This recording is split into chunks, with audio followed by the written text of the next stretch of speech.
السلام عليكم ورحمة الله وبركاته. ازيكم يا جدعان؟ عاملين ايه؟ معاكم هارلي محمود ورجعت لكم بتحدي جديد. بس قبل ما نشرح فكرة التحدي بتاعت النهارده اهم حاجة ما تنسوش تعملوا لايك وشير وسبسكرايب وتفعل زر الجرس عشان كل ما الناس التحدي يوصل لك، وتصلي على النبي تحت في الكومنتات.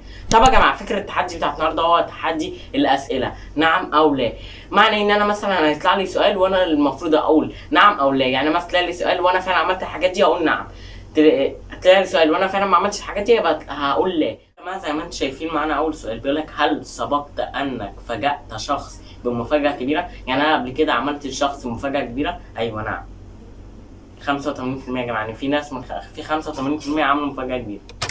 السؤال اللي بعد بيقول لك هل سبقت ان فقدت هاتفك المحمول بطريقة غير متوقعة وكان لديك صعوبات في استرجاعه؟ نعم. طب يا جماعه السؤال اللي بعد بيقول لك هل قمت بالتفكير في السفر الى بلاد اجنبية؟ نعم. طب يا جماعة السؤال اللي بعد بيقول لك هل سبق لك أن سافرت إلى بلاد للتحدث لغتهم؟ لا يا جماعة.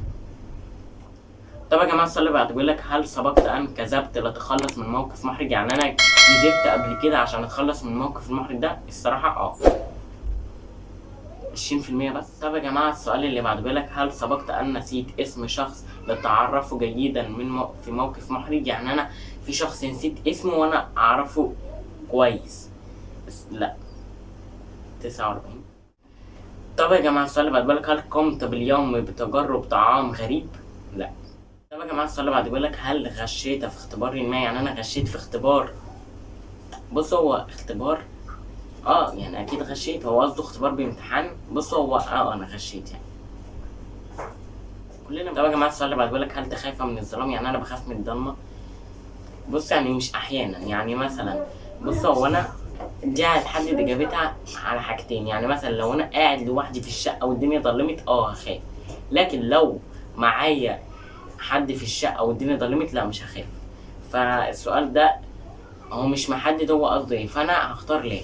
وبس كده يا جماعه كان التحدي بتاع النهارده خلص. اهم حاجه ما تنساش تعمل لايك شير سبسكرايب وتفعل زر الجرس عشان كل الناس التحدي يوصلك.